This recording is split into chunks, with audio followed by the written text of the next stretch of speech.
तो let's move to rule number 6 now. Rule number 6 बड़ा ही important और बड़ा ही प्यारा रूल है। सबसे पहले इस रूल नंबर 6 को देखते हैं। तो देखो, रूल नंबर 6 जो है ये रूल है हमारा नाउन्स की यूनिट्स का। यूनिट्स क्या होती हैं भाई? सबसे पहले तो यूनिट को समझते हैं क्या होता है। यूनिट होती है कोई ऐसी चीज़ जिसकी हेल्प से हम किसी चीज़ को काउंट करते हैं। फॉर एग्जाम्पल मेरे पास ये क्लेचर है, मेरे पास एक और क्लेचर है, एक और है, एक और है, एक और है, तो मैं कैसे काउंट करूँ? There are 5 lectures. तो 5 एक तरीके से क्या हो गया? 5 एक नंबर हो गया। क्लेचर को मैंने एक यूनिट बना लिया, तो 5 units of lecture is here. तो जब भी हम किसी चीज़ को काउंट करते हैं, जिस चीज़ की हेल्प से हम काउंट करते हैं किसी चीज़ को, उसको हम बोलते हैं unit. Kilogram is a unit, centimetre is a unit, metre is a unit. तो वो सारी की सारी यूनिट्स होती हैं। अब इस रूल नंबर 6 में बेसिकली बेटा 4 कॉन्सेप्ट्स हैं। जैसे कि मैंने आपको बताया हर रूल के अंदर बहुत सारे कॉन्सेप्ट्स हैं, तो इस रूल नंबर 6 में 4 कॉन्सेप्ट्स हैं। सबसे पहले कॉन्सेप्ट नंबर 1 को देखते हैं। Let's look eight concept number 1 first of all. Concept number 1 कहता है कि जब भी आपको किसी भी सेंटेंस में एक कॉम्बिनेशन मिले, कॉम्बिनेशन क्या मिले? नंबर, यूनिट, नाउन मिले, या फिर आपको क्या मिले बेटा? या फिर आपको नंबर, यूनिट और एडजेक्टिव मिले। जब भी आपको किसी भी सेंटेंस में ये दोनों कॉम्बिनेशंस में से कोई भी एक कॉम्बिनेशन मिल जाए, number, unit, noun, for example 10 inch snake, 10 year old. ध्यान से समझना, जब भी आपको एक कॉम्बिनेशन मिले तो हमेशा और हमेशा याद रखना बेटा कि ये जो यूनिट होती है वो कैसी आती है? ये जो यूनिट होती है ये हमेशा हमारी सिंगुलर होती है। This unit is always singular. तो जब भी नंबर, यूनिट, नाउन मिला या नंबर, यूनिट, एडजेक्टिव मिला, ये जो यूनिट आएगी ये हमेशा और हमेशा सिंगुलर आएगी। ये यूनिट कभी भी प्लूरल नहीं आएगी। Number, unit, noun, look at the unit, it is singular. Number, unit, adjective, look at the unit, it is singular. तो जब भी नंबर, यूनिट, नाउन होगा, नंबर, यूनिट, एडजेक्टिव होगा, यूनिट हमेशा सिंगुलर होगी। क्या रूल नंबर 6 का कॉन्सेप्ट नंबर 1 क्लियर है? आई होप सभी को क्लियर है। नोट डाउन करते हुए चलना, it's very important to note things down. अगर आपके पास बुक नहीं है, अगर 120 रूल्स ऑफ ग्रामर की बुक है तो बस उसमें मार्क करते हुए चलो। चलो, कॉन्सेप्ट नंबर 1 क्लियर है। कॉन्सेप्ट नंबर 2 पे आते हैं। कॉन्सेप्ट नंबर 2 कहता है, what does concept number 2 says? Concept number 2 कहता है कि अगर आपके पास नंबर, यूनिट, नाउन वाला तो नहीं बना, नंबर, यूनिट, एडजेक्टिव नहीं बना, आपके पास सिर्फ और सिर्फ क्या बना? आपके पास सिर्फ और सिर्फ नंबर और यूनिट बना। आगे आपको ना ही कोई नाउन मिला, आगे आपको ना ही कोई एडजेक्टिव मिला, कुछ और मिला, कोई प्रपोजिशन मिला या कुछ भी नहीं मिला, कोई एडवर्ब मिला, लेकिन आपको ना ही नाउन मिला ना ही एडजेक्टिव मिला। तो ये जो यूनिट होती है ये 2 सिनेरियोज के हिसाब से आती है। अगर सिनेरियो नंबर 1, अगर ये यूनिट कैसी है बेटा? अगर ये यूनिट अपने आप में सफिशिएंट है। अब मैम सफिशिएंट का मीनिंग क्या होता है? ध्यान से समझना। सफिशिएंट का मतलब होता है ये जो यूनिट है ये अपना मीनिंग एक्सप्लेन कर पा रही है। ये जो यूनिट है ये अपना मीनिंग क्या कर पा रही है? एक्सप्लेन कर पा रही है। मतलब इसको किसी और शब्द की ज़रूरत नहीं है अपना मीनिंग समझाने के लिए। तो उस केस में ये यूनिट कैसी आएगी? उस केस में ये जो यूनिट आएगी ये प्लूरल आएगी। In that case this unit will be plural. क्या मतलब है? मैंने लिखा आई हैव 10 रुपीज़, मेरे पास 10 रुपये हैं। मैंने क्या लिखा? I have 10 rupees. ये था नंबर, ये थी यूनिट। क्या ये यूनिट सफिशिएंट है? क्या रुपये से समझ में आ रहा है? रुपये की ही बात हो रही है। क्लियर है? रुपीज़ का मीनिंग बिल्कुल क्लियर है भाई। रुपये की बात हो रही है, मनी की बात हो रही है। इसका मतलब ये यूनिट हमने कैसी लगाई? क्योंकि ये यूनिट सफिशिएंट थी, इसका मतलब यूनिट प्लूरल आई, इसलिए हमने क्या लगाया? इसीलिए हमने यहाँ पे रुपीज़ लगाया। क्या क्लियर है कॉन्सेप्ट नंबर 1? इसी के अंदर अगर ये यूनिट सफिशिएंट नहीं है, अगर ये यूनिट कैसी नहीं है? ये यूनिट सफिशिएंट नहीं है, दिस इज़ नॉट सफिशिएंट। तो ये यूनिट कैसी आती है? तो ये जो हमारी यूनिट होती है बेटा, दिस कम्स सिंगुलर। ये यूनिट सिंगुलर आती है। अगर ये अपना मीनिंग नहीं समझा पा रही तो ये यूनिट कैसी आएगी? सिंगुलर आएगी। मैंने लिखा आई हैव 10 डजन। डजन किसको बोलते हैं? 12 की ग्रुप को बोलते हैं डजन। क्या डजन से समझ में आ रहा है किस चीज़ की बात हो रही है? इस क्लेचर की बात हो रही है, या इस कैमरे की बात हो रही है, या इस पेन की बात हो रही है? क्या कुछ समझ में आ रहा है? नहीं समझ में आ रहा। ये यूनिट उतनी सक्षम नहीं है कि ये अपना मीनिंग समझा पाए। ये सक्षम नहीं है तो ये कैसी आई? सिंगुलर आई। तो अगर वो यूनिट सफिशिएंट होगी तो वो यूनिट प्लूरल आएगी। अगर वो यूनिट सफिशिएंट नहीं होगी तो वो यूनिट सिंगुलर आएगी। क्या कॉन्सेप्ट नंबर 2 सभी को क्लियर है इस रूल का? मैंने एक और सेंटेंस लिखा, मुझे बताना वहाँ मिलियन आएगा या मिलियंस आएगा। 10 millions were found, 10 millions had been found there। वहाँ पर 10 मिलियन पाए गए हैं। बताओ ये सेंटेंस सही है या गलत है? इज दिस सेंटेंस करेक्ट और नॉट? मिलियन कैसी यूनिट है बेटा? सफिशिएंट है या नॉट सफिशिएंट है? मिलियन से समझ में नहीं आ रहा कि लोगों की बात हो रही है या पैसों की बात हो रही है या मार्कर्स की बात हो रही है या शार्पनर्स की बात हो रही है या गर्ल्स की बात हो रही है या बॉयज़ की बात हो रही है। नहीं समझ में आ रहा, नहीं समझ में आ रहा। मतलब ये जो यूनिट है ये नॉट सफिशिएंट है। नॉट सफिशिएंट है तो इसका मतलब ये यूनिट सिंगुलर आएगी। इसका मतलब यहाँ पे एस नहीं आएगा। क्या लिखोगे? 10 million had been found there। क्या कॉन्सेप्ट नंबर 1 और कॉन्सेप्ट नंबर 2 क्लियर है? रूल अभी रूल नंबर 6 में 2 कॉन्सेप्ट्स और हैं। पहले इससे पहले मुझे एक बात ये बताओ, क्या कॉन्सेप्ट नंबर 1 और कॉन्सेप्ट नंबर 2 क्लियर है? अगर आप नोट डाउन करते हुए चलना बेटा, अगर 120 रूल्स की बुक है तो उसमें मार्क करते हुए चलना, नोट डाउन ज़रूर करते हुए चलना। Please note them down. चलो मैं आपको पेज नंबर बता देती हूँ। I want 120 rules of grammar book. मैं आपको पेज नंबर बता देती हूँ किस पेज पर है ये वाला, जिससे कि जिन बच्चों के पास बुक है वो मार्क करते हुए चले। चलो अगली बात, कुछ एग्जाम्पल्स देखते हैं ना। Let's look at certain examples.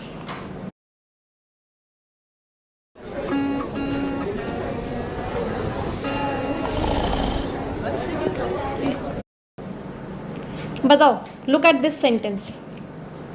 Number, unit, noun. क्या समझ में आया यूनिट क्यों सिंगुलर आई? Number, unit, noun. Is it clear why is this unit singular? Number, unit, noun. Number, unit, noun. क्या समझ में आया? Why is this unit singular? He saw a 10-inch snake। Number, unit, noun. Unit कैसी आएगी? Singular. She gave me 2 500 rupee notes। Number, unit, noun. Rupee क्या आएगा? Singular आएगा। Both the sentences are correct, दोनों करेक्ट है। Yes, आगे बढ़ते हैं। Let's look at certain more examples. he had 5 dozen। Number, unit. Unit कैसी है? Unit is not self sufficient, unit is not self explanatory. क्या यूज़ किया? Singular, that is what? Dozen. 5 rupees. Number, unit. Unit कैसी है? Sufficient है। क्या use किया? Rupees. कोई डाउट किसी को भी? समझ में आए दोनों concepts? Are both the concepts clear? Everyone, yes और नो माय चैंपियंस? चल अब आ जाते हैं इसी सेंटेंस के कॉन्सेप्ट नंबर 3 पे, इसी रूल के कॉन्सेप्ट नंबर 3 पे। Let's come to concept number 3। इसका कॉन्सेप्ट नंबर 3 कहता है बेटा, ये कॉन्सेप्ट रिलेटेड है something which is indefinite. Indefinite का मीनिंग क्या होता है पहले तो वो समझते हैं। इनडेफिनिट का मीनिंग होता है something which is not definite. Not definite का मतलब क्या? एग्जैक्ट नंबर नहीं पता मुझे नहीं पता एग्जैक्ट नंबर कितना था उन लोगों का, कितने लोग आए, उसको बोलते हैं नॉट डेफिनिट। इसमें जो यूनिट्स होती हैं वो किस वर्ड से कनेक्टेड होती हैं? Units are connected with the word of. Units होती हैं वो हमारी ऑफ वर्ड से कनेक्टेड होती हैं। For example, hundreds of thousands of people hundreds of thousands of people या hundreds of thousands of students attend the class, हज़ारों बच्चे क्लास को अटेंड करते हैं। अब मुझे एग्जैक्ट नंबर नहीं पता ना कितने बच्चों की बात हो रही है, कितने एग्जैक्ट स्टूडेंट्स अटेंड कर रहे हैं, नहीं पता एग्जैक्ट नंबर, तो वो यूनिट कैसी हो गई, वो यूनिट हमारी इनडेफिनेट हो गई, राइट। अब देखो पहला कॉन्सेप्ट इस कॉन्सेप्ट नंबर 3 के अंदर ही, जब भी आप यूनिट्स को ऑफ वर्ड से कनेक्ट करोगे, यूनिट्स हमेशा कैसी होंगी, units will always be plural. जब भी आप यूनिट्स को ऑफ वर्ड से कनेक्ट करोगे, यूनिट्स जो होंगी वो हमेशा और हमेशा प्लूरल होंगी। आप देख पा रहे हो, हंड्रेड्स लिखा है, थाउजेंड्स लिखा है, लैक्स लिखूंगी, मिलियंस लिखूंगी, जिलियंस लिखूंगी, टेंस लिखूंगी, मतलब जब भी यूनिट्स को ऑफ वर्ड से कनेक्ट करोगे, units will always and always be plural. दूसरी इंपॉर्टेंट बात, ये जो यूनिट्स को आप अरेंज करोगे, ये हमेशा किस ऑर्डर में अरेंज करोगे, these units will always be arranged in their ascending order. ये जो यूनिट्स होंगी ये हमेशा अरेंज्ड होंगी उनके असेंडिंग ऑर्डर। अब असेंडिंग ऑर्डर का मीनिंग क्या होता है, असेंडिंग ऑर्डर का मीनिंग होता है छोटी यूनिट पहले आएगी, उसके बाद बड़ी यूनिट आएगी, उसके बाद और बड़ी यूनिट आएगी, उसके बाद और बड़ी यूनिट आएगी, इस तरीके से आएंगी। एग्जाम्पल से समझते हैं, पहले इसको नोट डाउन करो। एग्जाम्पल से समझते हैं, पहले इसको नोट डाउन करो।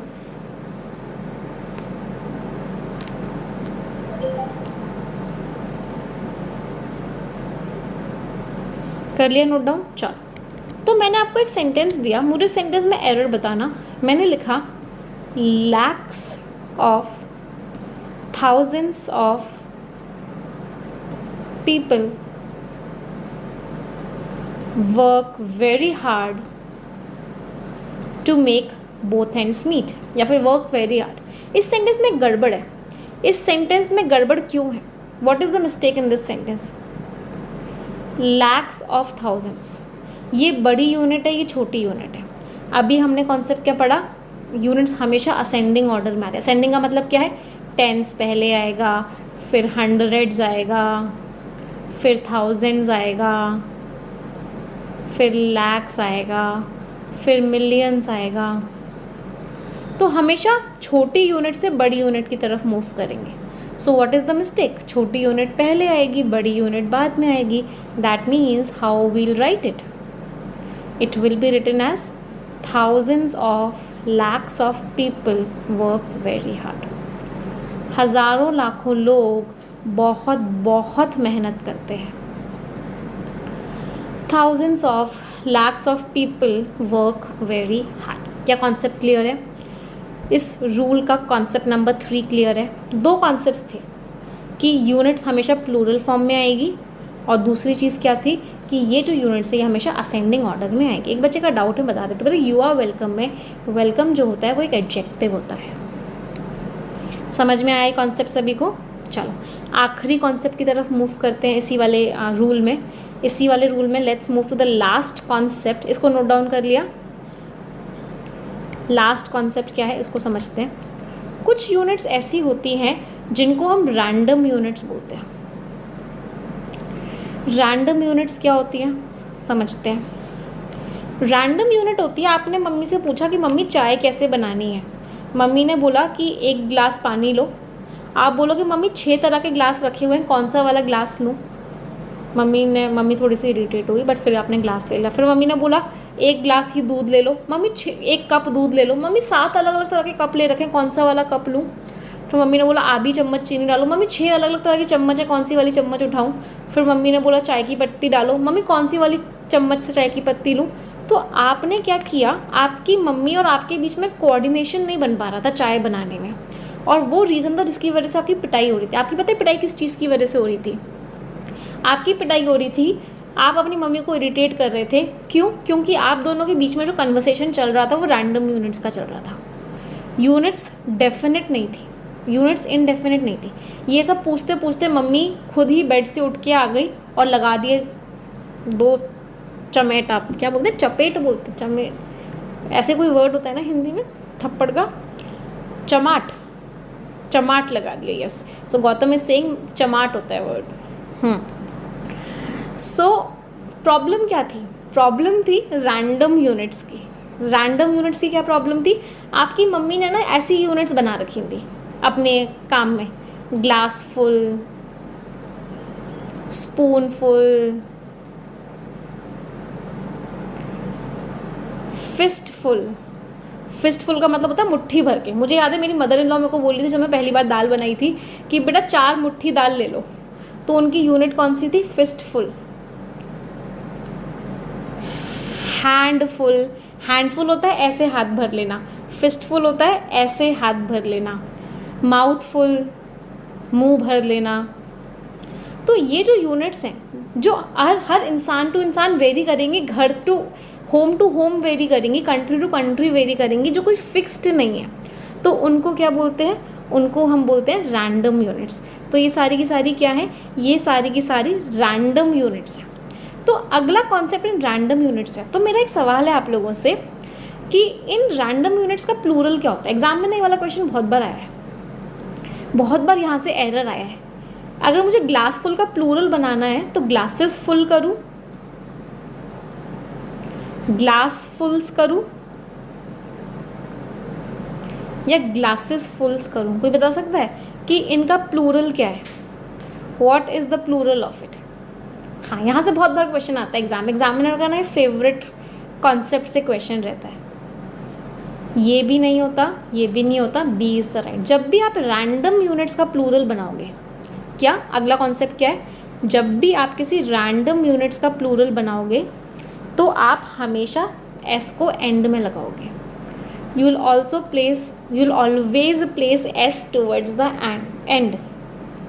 तो ग्लास फुल का प्लूरल क्या हो गया? ग्लास फुल्स। स्पून फुल का प्लूरल क्या हो गया? स्पून फुल्स। फिस्ट फुल का प्लूरल क्या हो गया? फिस्ट फुल्स। हैंडफुल का प्लूरल इज हैंडफुल्स। माउथफुल का प्लूरल इज माउथफुल्स, राइट। आप हमेशा एस को टुवर्ड्स द एंड लगाओगे। कोई डाउट? नोट डाउन कर लो, फिर आगे बढ़ेंगे। कोई डाउट इसको? Last concept of rule number 6, concept number 4। कुछ एग्जाम्पल्स करते हैं। Let's do certain examples now. Let's do certain examples now. It's time to do some examples now. Handful, handfuls दिख रहा है? उसने हाथ भर के कॉइन्स निकाले अपनी पॉकेट से। मैंने 2 हैंडफुल्स ऑफ पास्ता यूज़ किया, एक हर पर पर्सन। ग्लास फुल, पानी का एक ग्लास भर के पी लो इस मेडिसिन के साथ। Are you able to see it? Plural था तो एस लास्ट में लगाया। आगे देखते हैं।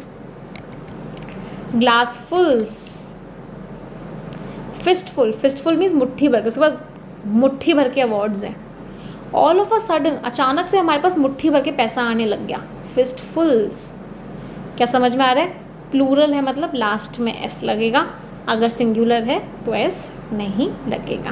हैंडफुल्स होता है बेटा ये, इसको बोलते हैं हैंडफुल। जब गंगा जी में जाते हो तो हैंडफुल ऑफ वाटर लेते हो और उसको ऐसे चढ़ाते हो। हैंडफुल ये होता है। फिस्टफुल मुट्ठी भर के, और हैंडफुल इज मुट्ठी खोल के। क्लियर?